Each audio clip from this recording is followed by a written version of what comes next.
In just 4 years, the airplane went from a fragile curiosity to a machine built specifically to kill other airplanes. No one had ever fought a war like this before, and no one fully knew the rules yet. Every fighter that came out of those 4 years was an answer to the one before it, a race that moved faster than anything the generals on the ground could keep up with.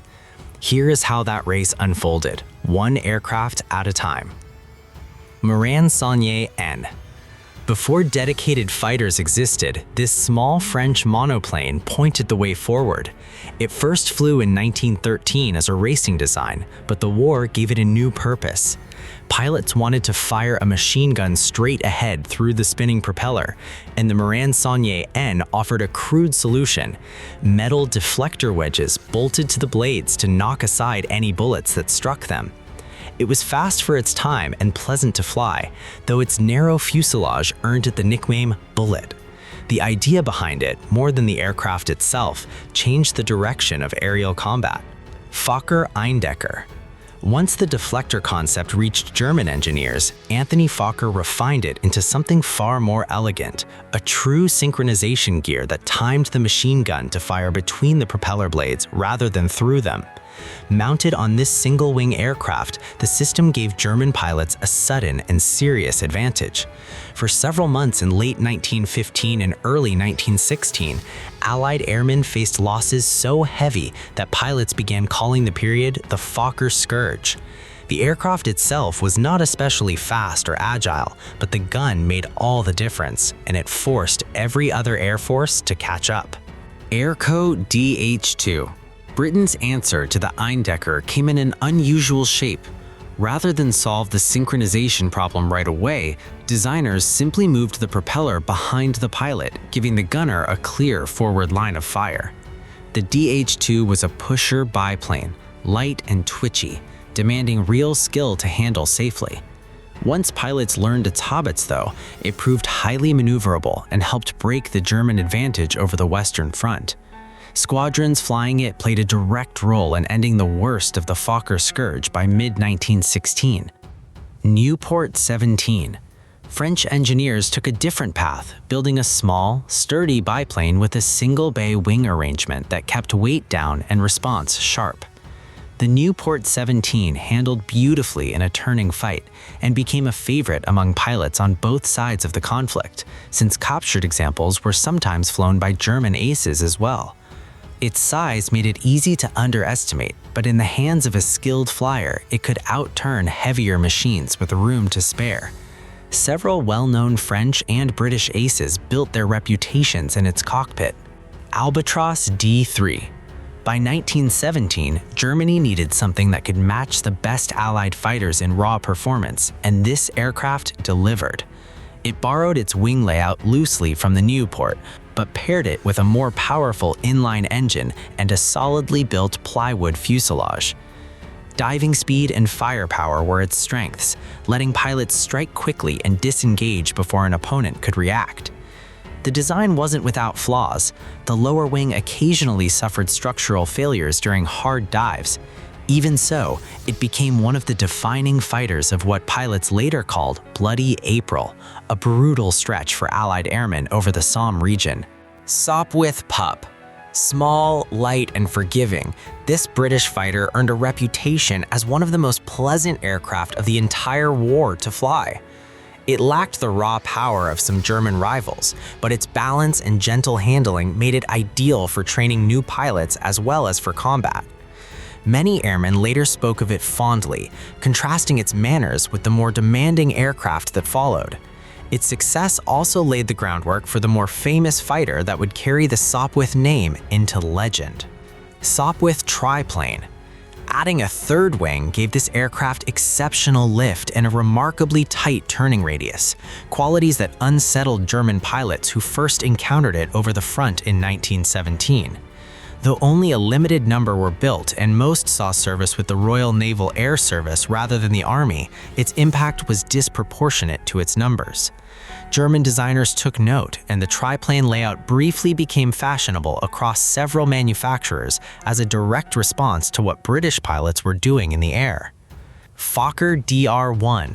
The most famous of those triplane imitators was also the most effective.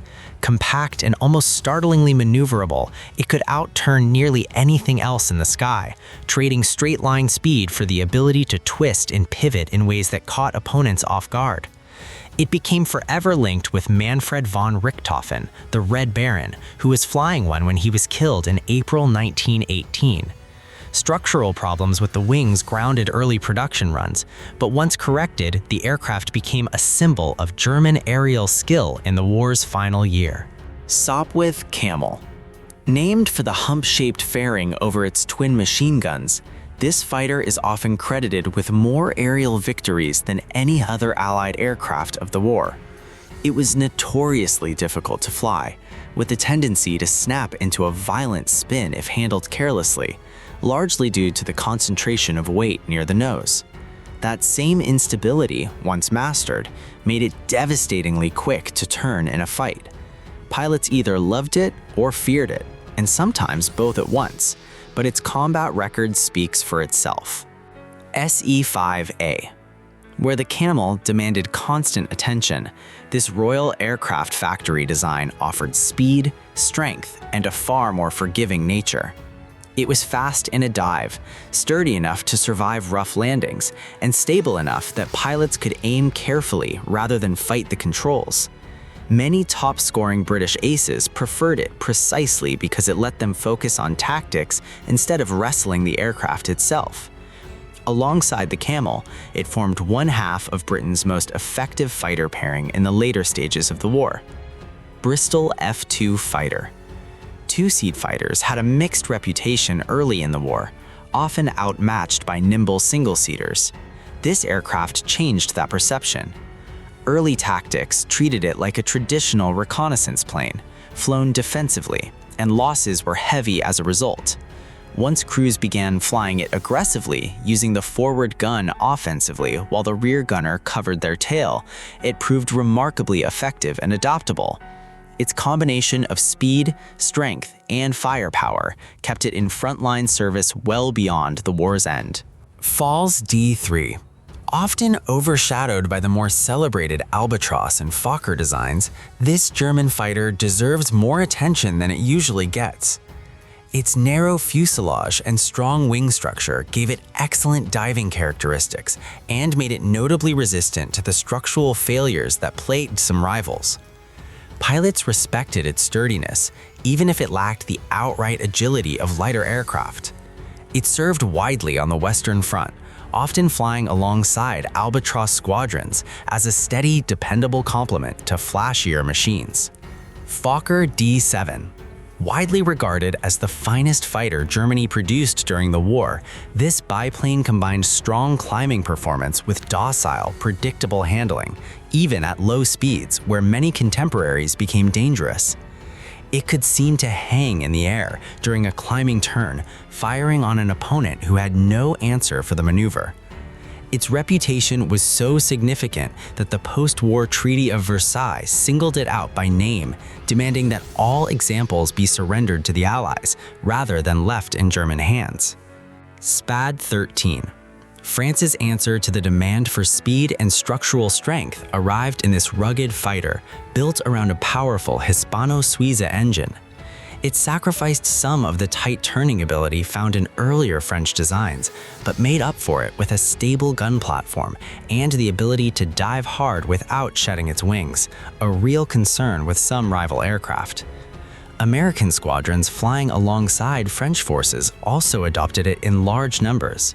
It became the mount of choice for several of the war's most successful aces, prized for the confidence it gave pilots in a steep, high-speed engagement.